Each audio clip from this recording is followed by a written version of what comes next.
God's wisdom for our restoration to wealth and fortune, part 3. Proverbs chapter number 28. I will read verses 8 and 27. Verse 8 says, He that by raising profit or usury and unjust gain increases his substance, he shall gather it for him that will pity the poor. One who increases his possessions by usury, that's charging high profits, and extortion or unjust gains, gathers it for him who will pity the poor. Verse 27, Proverbs 28, verse 27. He who gives to the poor will not lack, but he who hides his eyes will have many causes. Ecclesiastes chapter number 2 and verse 26. It says, For God gives to a man that is good in his sight wisdom and knowledge and joy. But to the sinner, God gives travail and labor to gather and to heap up wealth, that God will take from him and give to him that is good before God. God empowers those he gives his wisdom, his knowledge, and his Holy Spirit, his wealth. I repeat, God gives his wealth to those he has given his wisdom, his knowledge, and his Holy Spirit. That's joy.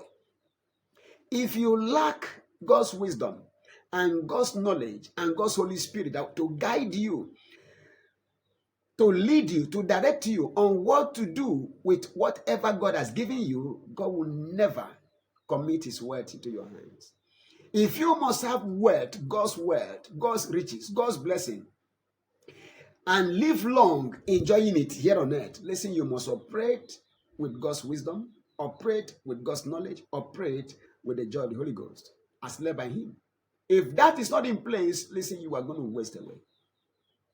There are many who are looking for word from God, and they wonder why they've not gotten it.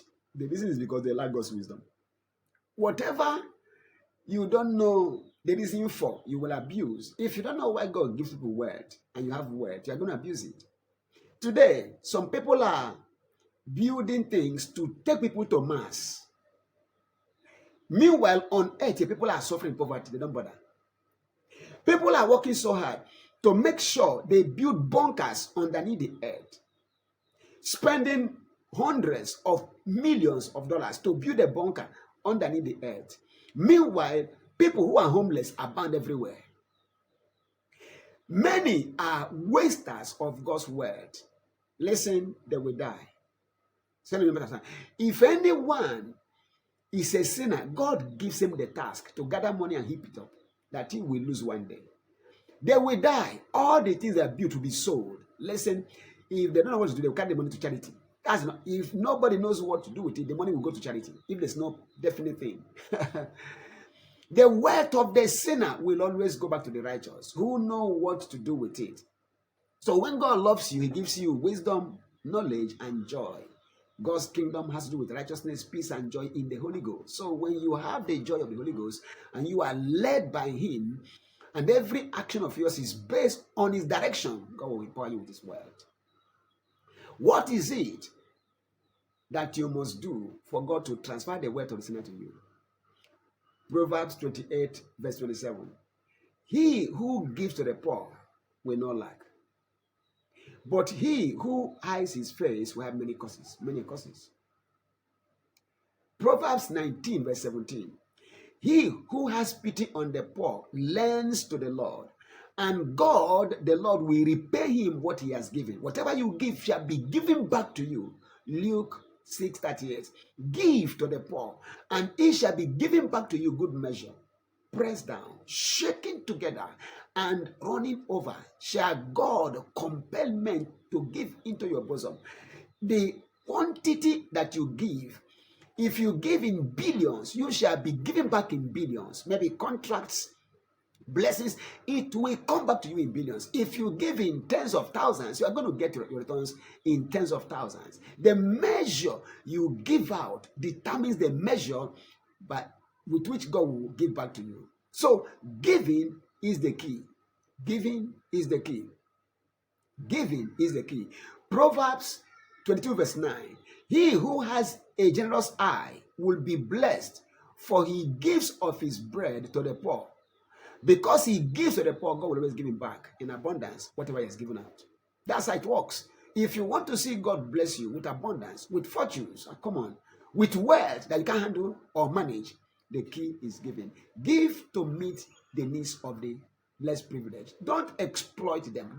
Don't extort money from them. It is sad today that many ministers collect money meant for the poor and they use it for themselves as they like. That is wrong.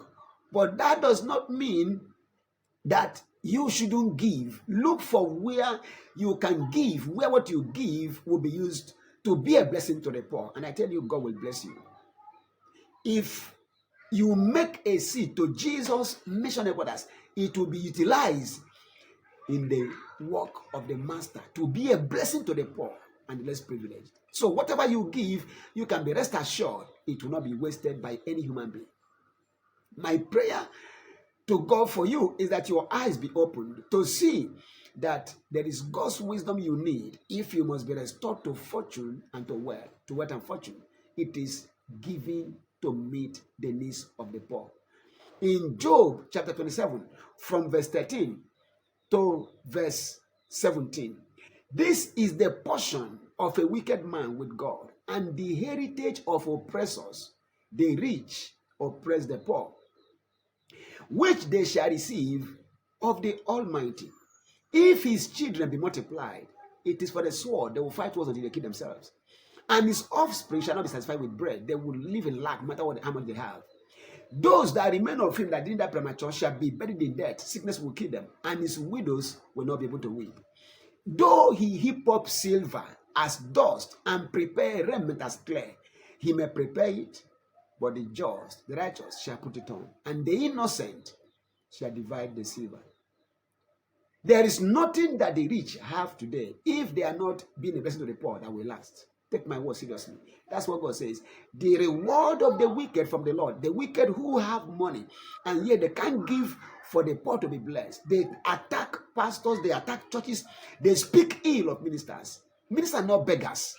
Ministry is the hardest task anybody can ever engage in. I can be a lecturer, a professor, lecturing and getting my pay, living my life without praying, without fasting, without doing anything. But no, this work is tasking. There's no work. No professor can do what I have done. Can ever. No, they can't. There's nothing. You can do your researches and minor research and send yourself to research. Then you write your thesis and write your dissertation, and then you are there. But here, no. I have not known sickness since 1991, May 31st, still today. Strong, healthy, vibrant, full of life, full of energy. You know why? So, we are not here to play. You may hate ministers, but you can't stop ministers. Ministry is the hardest task. When you see a minister, love them and pray for them. Wish them well. If we are not here, the world will be doomed. Listen, we are the light of the world. We are the salt of the earth. Take us out of this place, you see, gloom and doom upon humanity. For as long as we are in the world, we are the light of the world. The reason why the world has not been engulfed in destruction is because we are here. The day Lot left Sodom went down. The day Noah entered the ark, as God commanded, the whole world went down. The day we leave this world, you will know that we are important. Please invest in making others better. Invest in helping others. And I tell you, God will restore wealth and fortunes to you. And you are going to have much, much more to be able to give to others who are in need. I tell my daughters and my children, I said, in your time, may you not be alive and watch any girl child live as a runs girl, or as a hookup girl, or as a harlot or a prostitute because of lack. Many hookup girls, many runs girls, they are doing that because of lack. Young boys are entering calls, doing all kind of evil things, Yahoo, Yahoo, and all whatnot, because of lack. If they are given what we call a guaranteed income, they have a home to live in, they have jobs to do, they have food to eat, water to drink, clothes to wear. Listen, they will use their brain to think of what to do. But the government is not helping. And the church that should help has also followed the way of the government by collecting whatever is for all of us for themselves. Well, we are going to change that by the grace of God. So wish me well and pray for me. We are here to change that. Time has come when no child of God anywhere will live in lack. Time has come when we are going to carry word and bless nations. We are going to stop poverty by the grace of God. We are going to make sure that there is equality, there is justice for all. Everybody's need will be met, and nobody's need will be left unmet. Nobody will live at the expense of another. We are going to stop all this evil oppression by the grace of God. Pray for me. We are here for a serious task, for an enormous task, and God is helping us already. God bless you. I will see you again in our next video. But remember, there is God's wisdom for all who desire to be restored to wealth and to fortune. That wisdom is doing all you can to solve problems for those who are in need. Be a giver. Look out for somebody who is in need and give out. And I tell people, the best way to give to the poor is by investing into the gospel. People may abuse it, but look out for those who are not abusing it and give. When you are to give to people who are poor, how much can you give? You can give a beggar 2,000. You can give an orphanage 10,000, 1 million. But listen, when you invest massively into the gospel, we are reaching out to the whole world. If I have $30 trillion now, I won't pray what to do with it. I know what to do. I know what without prayers. When you invest into the gospel, you are making the highest, greatest, and most important investment. People are working to take people to Mars. Let's work to take people out of poverty, out of sickness, out of homelessness, out of hunger, out of thirst. Let's take people out of slavery, out of imprisonment. Let's work to take people out of bondage. That's why we are here. Before you invest in going to Mars, investing billions of dollars, let's invest in taking people out of their problems here on earth. May God give you wisdom. In the name of Jesus Christ, be blessed. In Jesus' name, amen. Peace.